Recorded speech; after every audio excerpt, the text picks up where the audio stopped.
If you want to get along with a Caribbean man, and today in particular, a Haitian man, not misunderstand him, not misunderstand his intensity, not feel like you're constantly clashing, then you need to understand 3 principles that live deep in his DNA. These are not slogans. These are survival codes. Miss them, and you'll always feel like you're speaking different languages. Bonjour, bonsoir, wagwan. Come here, yes, you. I have something very important to say to you. I've been watching something for a long time now. Online, in comments, people's posts, in little quotes, especially from women. They say, Caribbean men are this, African men are that, Jamaican men, blah, blah, blah. Haitian men are this, Haitian men are that. Haitian men especially, they say, they're difficult, too intense, too much, toxic, we're done, never again. These are the sorts of comments I've heard online especially, and sometimes in person. But before anyone misunderstands me, I want to make it clear from the outset that I'm not here to argue with anyone's experience, and I'm not here either to convince anyone about who they should date or marry. I'm here to offer understanding, because sometimes understanding is not about going back, but rather it is about being able to let go in peace.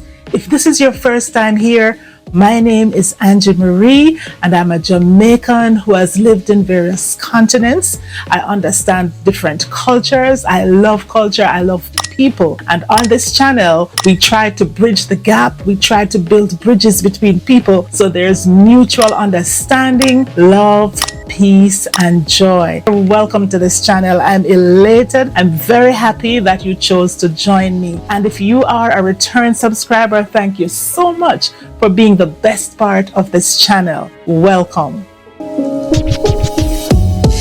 I want to talk today about Caribbean men, men of the African diaspora, but I want to zoom in especially on the Haitian men. I am Jamaican. Sometimes I've said I'm Jamaican Ghanaian. Sometimes I've actually said I am Jamaican or Jamaican Ghanaian because of my connection with all 3 cultures. And I'm not ashamed to say that. I love Haiti, I love Jamaica, I love Ghana, and you'll see that in all of my videos. Having been welcomed so much by the community, by the Haitian people, I've learned a whole lot, and I believe that my knowledge and understanding and the wisdom gained will help many people, both men and women. So stick with me as I share these 3 principles. I'm not speaking as an outsider throwing stones. These lessons apply broadly across African and Afro-Caribbean cultures, including my Ghanaians, Nigerians, people from Ivory Coast, Senegal, all across Africa and the Caribbean, Trinidad and Tobago, Guyana, Barbados, Antigua and Barbuda, across the region, whether it be in Africa or the Caribbean. These principles apply, but I'm zooming in particularly on Haiti today. Haiti's story is unique, and that history shows up in Haitian men in very specific ways. And if you miss that, you miss the man. Principle number 1, liberté ou la mort. Freedom or death. This is not poetry. This is not drama. This is history. Haiti has the only successful slave revolt in the world. So freedom is in the DNA of the Haitian man. Freedom is not a preference to a Haitian man. It is his identity.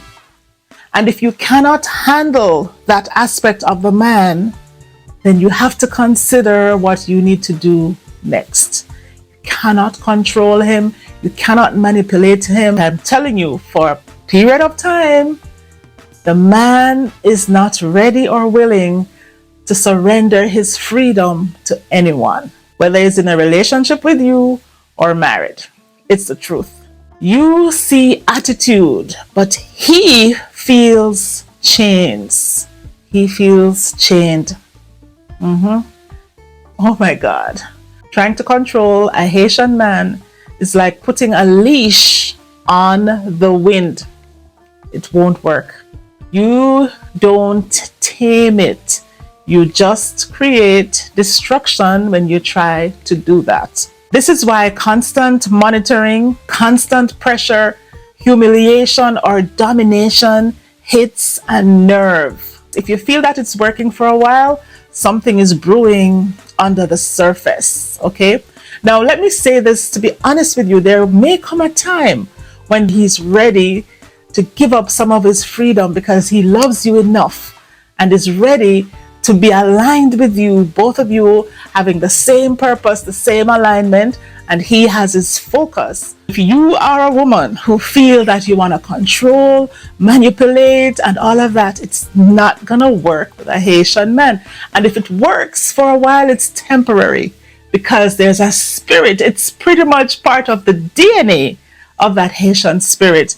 You cannot control them. You have to allow them some freedom. And I would dare say it's similar to a Jamaican. For instance, if you feel that you can outrun Usain Bolt or Shelley Ann Fraser Price, try it. Because one of the things I can tell you about a Jamaican is this: Jamaicans know how to run. Jamaicans are sprinters.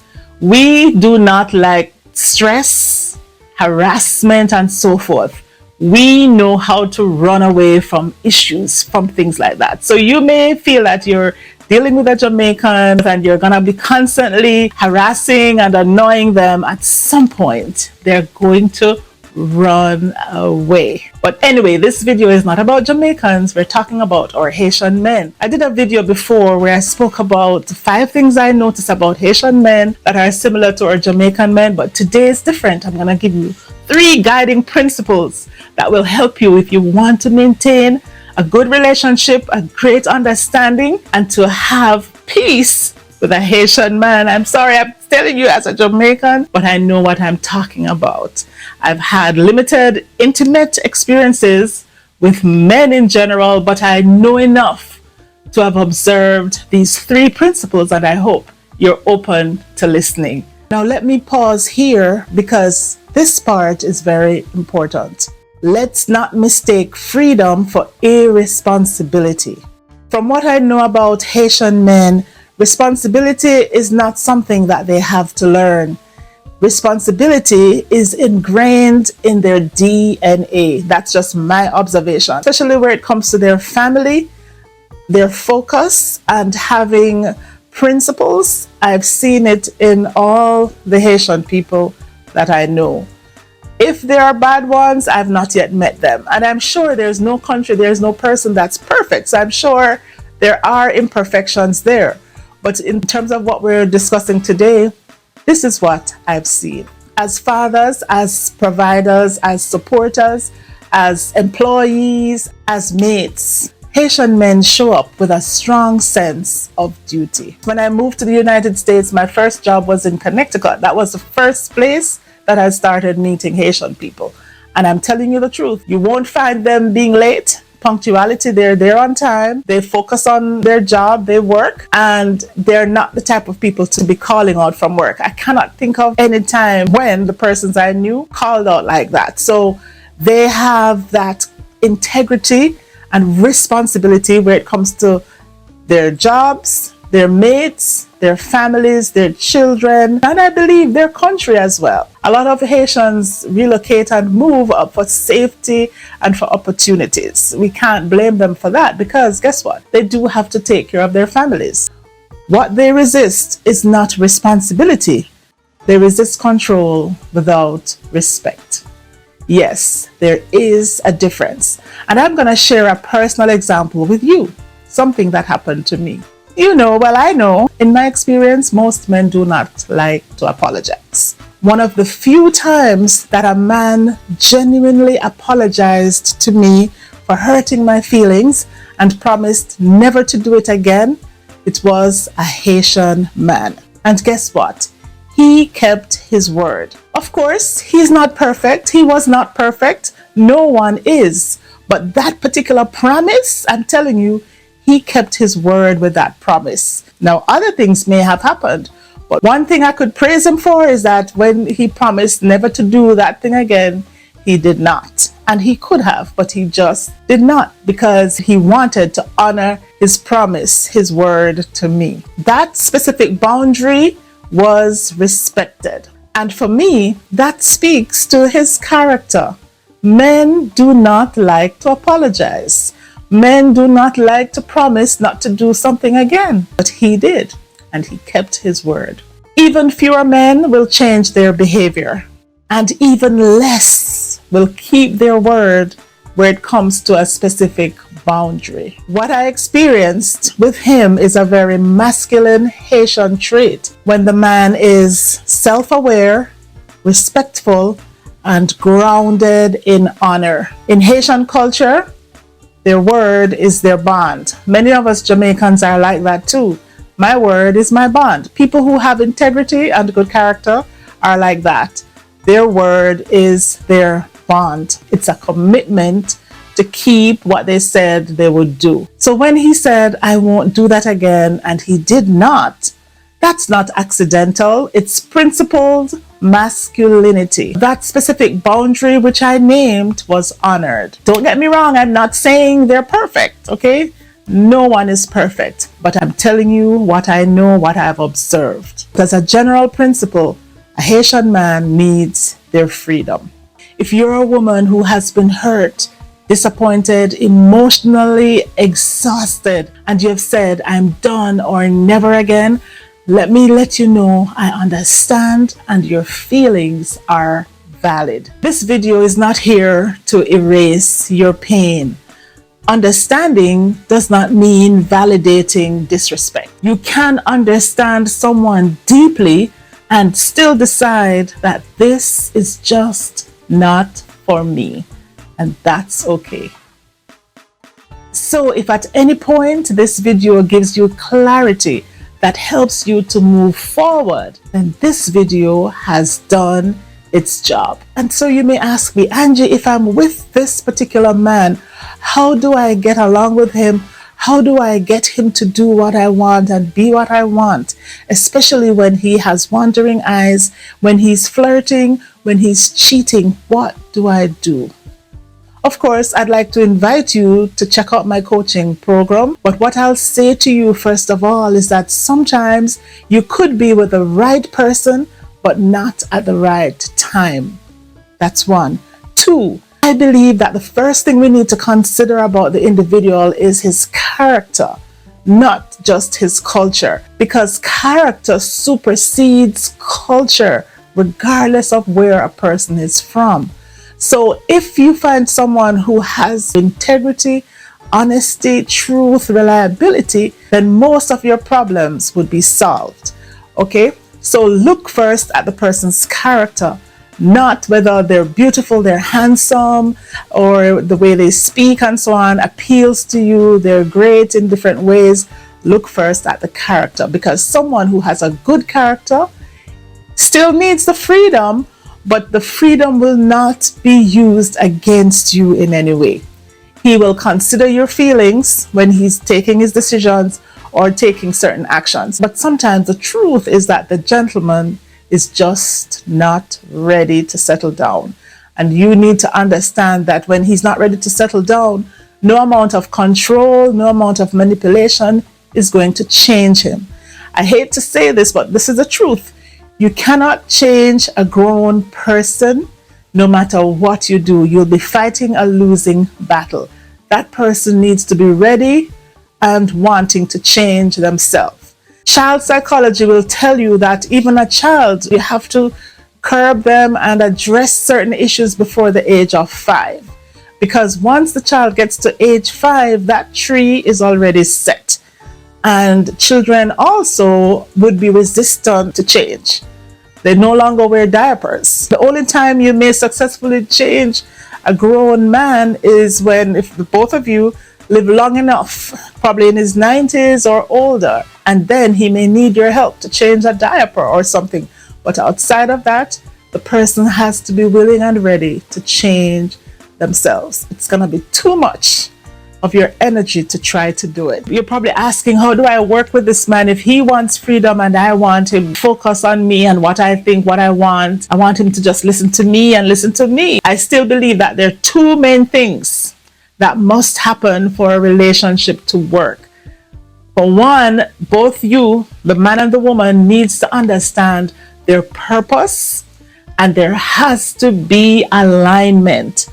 I'm convinced of this, guys. If the two people do not have a joint purpose, where what you do, what moves you, what you love, and so on, is in line and aligned to each other, to what he wants, you both are going in the same direction, want the same thing. If you don't have that, you're going to be knocking heads consistently. And at the end of the day, years will pass and you'll feel as if you wasted your years, you wasted your life. So these are some things for us to consider. Haitian men, Haitian people are amazing, beautiful people, but we have to understand this. They need freedom. It does not mean that he's going to be going out there and cheating and that's acceptable. But what I'm saying is there are ways that you both can come to some agreement where the man can be faithful to you, but still feel free. He can make decisions. You have to understand the value of freedom to a Haitian man. Okay, number 2, l'union fait la force. And you probably noticed that what I'm sharing with you are ingrained in the Haitian society.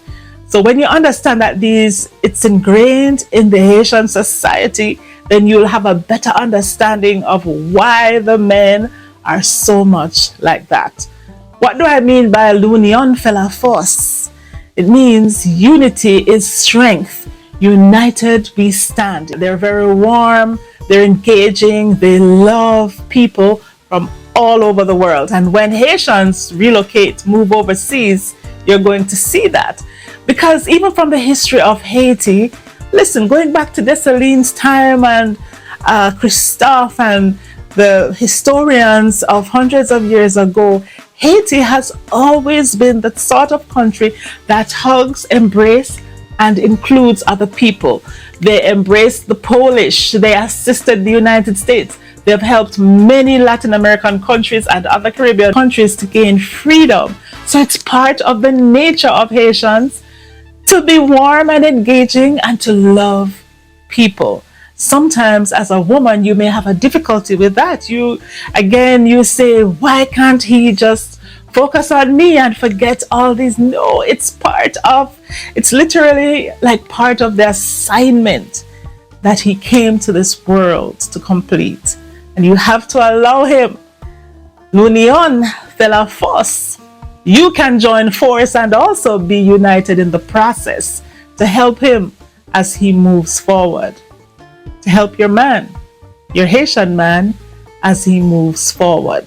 The second principle explains why trust matters so much to a Haitian man. The unity, trust, loyalty, these are foundational for the Haitian man.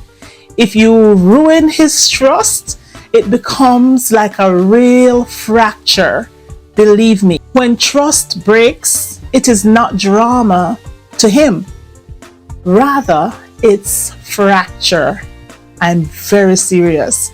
A breaking of trust for the Haitian man is like having a real fracture, and it's very difficult for him to trust after that. Principle number 3, which has to do with Reme. Love, love, love. Haitian men have an abundance of love to give, and again, that's part of their DNA because that goes back to the history where Haiti has traditionally been a country that did not just focus on itself.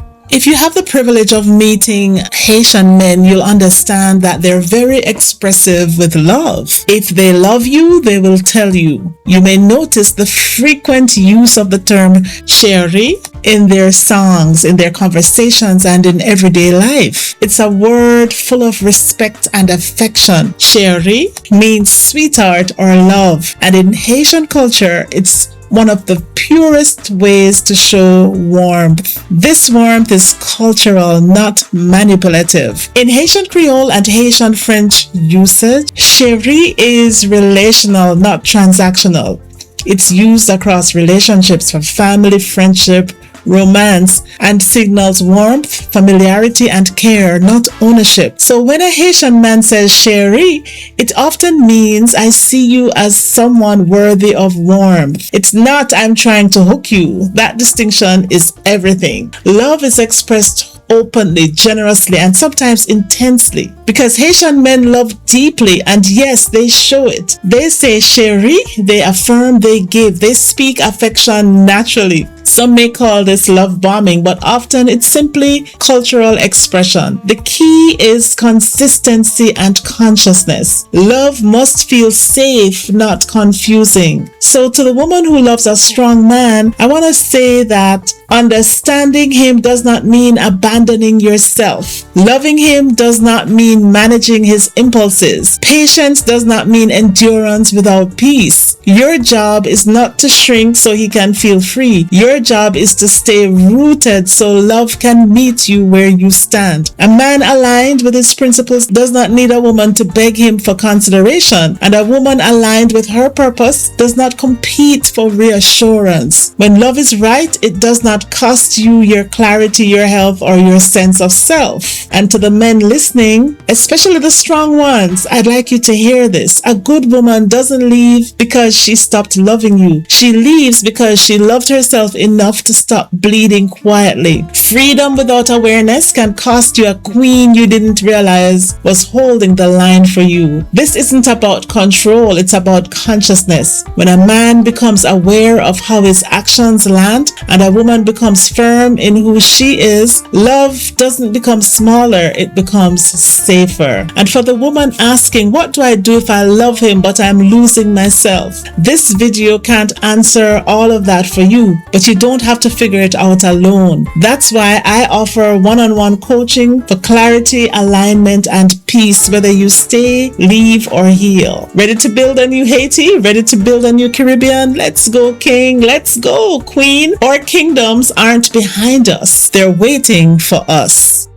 Thanks for watching. I pray that 2026 has started amazing for you and that you'll receive all that you desire for this year. I want to invite you to check out my course. This course will help you with your public speaking. So if you want help with speaking, doing presentations like these online, on Facebook, YouTube, TikTok, join my program. Thank you so much. This is Angie Marie, and I'll see you soon in the next video.